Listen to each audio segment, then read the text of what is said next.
Welcome back everyone, Dustin here, Average Guy Hi-Fi again. You're not seeing doubles. This is actually a different subwoofer than that little Martin Logan Dynamo that I just got done reviewing. But this is very similar. This right here is the 12-inch version. So again, Martin Logan made a couple of these. The first one was a 10-inch version, had the aluminum driver, very similar style cabinet. It had the base plate that you could swap out for down firing and up firing position.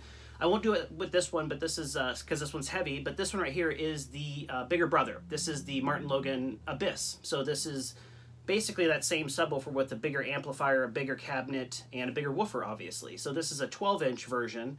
It's a high Excursion 12-inch aluminum driver. The RMS power for this subwoofer is 300 watts, and it's 600 peak.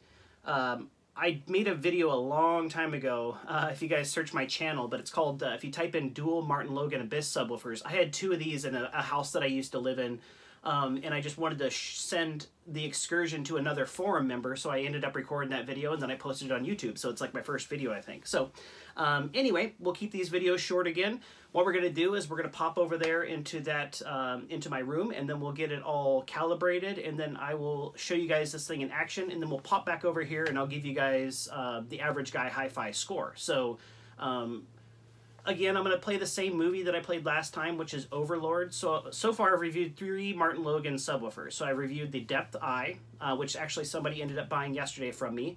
I reviewed the Dynamo, and then this right here is going to be the Abyss. So we'll pop over there. I'll show you the Excursion on this subwoofer. Maybe you go back and compare it to the other videos that I've made, but and then we'll pop over here and I'll give you guys my score, and then also some final thoughts on this subwoofer. Stay tuned.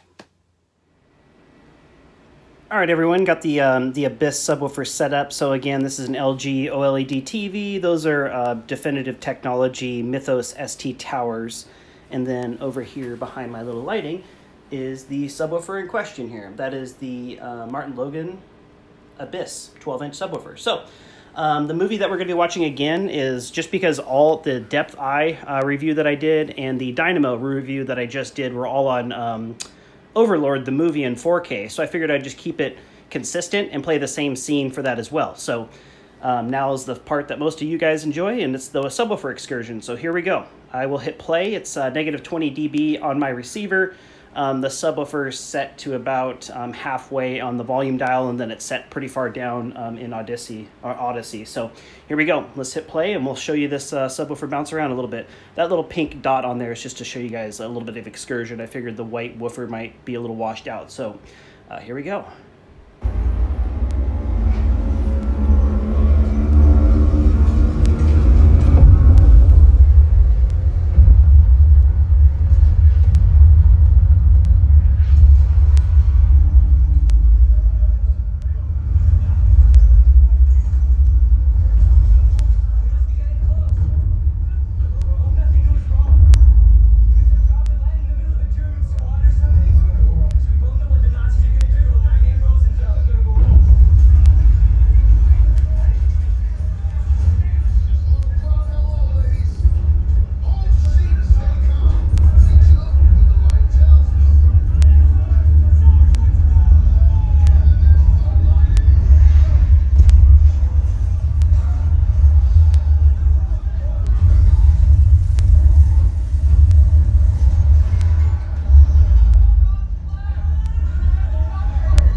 Okay, hope you guys enjoyed that demo clip. Again, I'm trying to keep those things a little bit short. It's a little bit boring just staring at the woofer Excursion for too long. So I also, if you'll notice, I flipped it over. So right now the woofer is actually pointing down. So if you see here, it has these rubber grommets that the grill fits into, and then there's a circle that goes around the amp controls. So if you wanted to keep it front firing, like I was showing you previously, or down firing like I have it here. So this little base just comes off, you flip it right over, so you can go either way. I haven't noticed a difference, like I said, the dynamo video, between going front firing and down firing when it comes to sound. But it's probably a little bit safer in the down firing position, unless your kids don't put anything, or if you have a dog that puts a toy under there and the woofer comes down, that could really cause some damage. But if you got little kids and things like that that want to poke their fingers in things, maybe down firing might be a little bit safer for you. So that'll be up to you. But anyway, now we're on to the video that's my favorite part of the video. This is where I give you guys, there's 5 categories. We go off quality, we go off of the bass response, we go off of what the MSRP value was, the aesthetics of the subwoofer, and also the price that I paid. And then we give you guys the average guy hi-fi score. Each category is 10 points, 1 to 10 rating system, 10 being the highest. So we'll just jump right into it. From a quality standpoint, same as the dynamo, you know, the knobs and everything on the amp are all the same quality, which is very high. The woofer feels super stout. It feels very similar to the SVS SB2000s that I had when it comes to quality.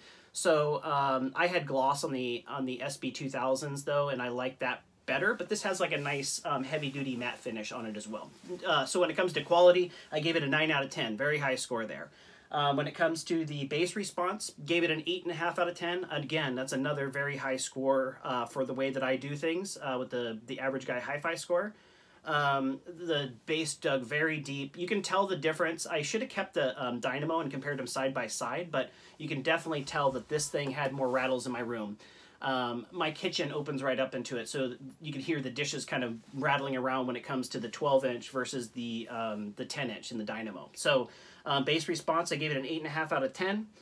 When it comes to the MSRP value, I gave it a 7.5 out of 10. Again, that's a very good score, but the competition's super stiff, especially when this came out. That's when SVS started getting their foothold, and it kind of turned the subwoofer industry on its head a little bit. You know, companies like Epic, SVS, Reaction Audio, some of those companies were making subwoofers so cheap that the big manufacturers like Martin Logan, it was very hard for them to compete with. So this one has an MSRP rating of, or an MSRP of $1,099, so $1,100. And again, the competition's pretty stiff there. So when it comes to the MSRP rating, I gave it a 7.5 out of 10. Still a good score, but there was definitely room for improvement. When it comes to the aesthetics, I gave it a 7.5 out of 10. It's got a nice look to it. I love the white driver. I like the big, thick rubber surround. I like the way that those subwoofers look like this one has.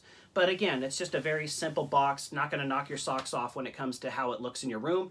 But that wasn't the intention. I think Martin Logan probably made it look a little bit more simple to save money so they can offer this type of performance in that price range. So 7.5 out of 10 when it comes to the aesthetics.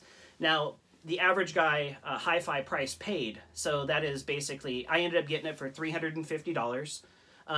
It is a very high quality subwoofer.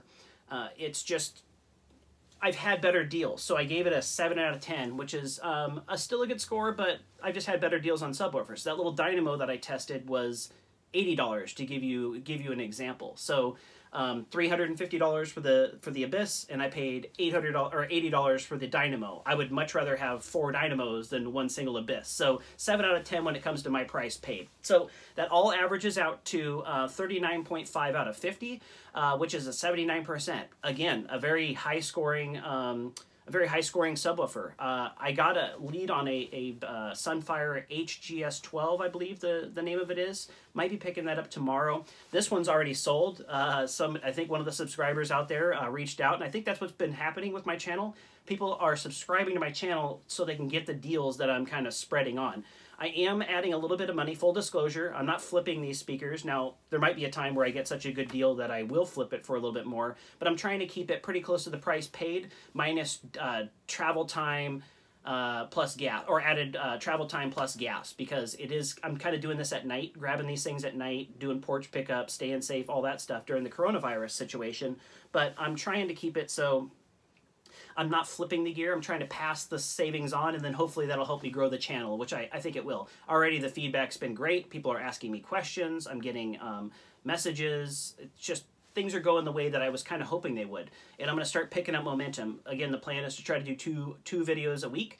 So I've already got my next video lined up here coming up. So I just wanted to show you this, the back of the amplifier here on our departing part for this Abyss review here. So basically, Subscribe to the channel. I'm going to keep doing these things. Again, I've got some speakers out there that are waiting to be reviewed, and I potentially am grabbing some more tomorrow evening, so I should have some more content for you guys. So, hope you guys all staying safe out there. Again, my name is Dustin. Average Guy Hi-Fi is the name of the channel. Please subscribe, help me spread the word. If you guys are into used audio, then this might be a good resource for you guys, since people out there aren't reviewing speakers that you might own or that you're considering. So that's kind of the point of this channel. Thanks again for stopping by.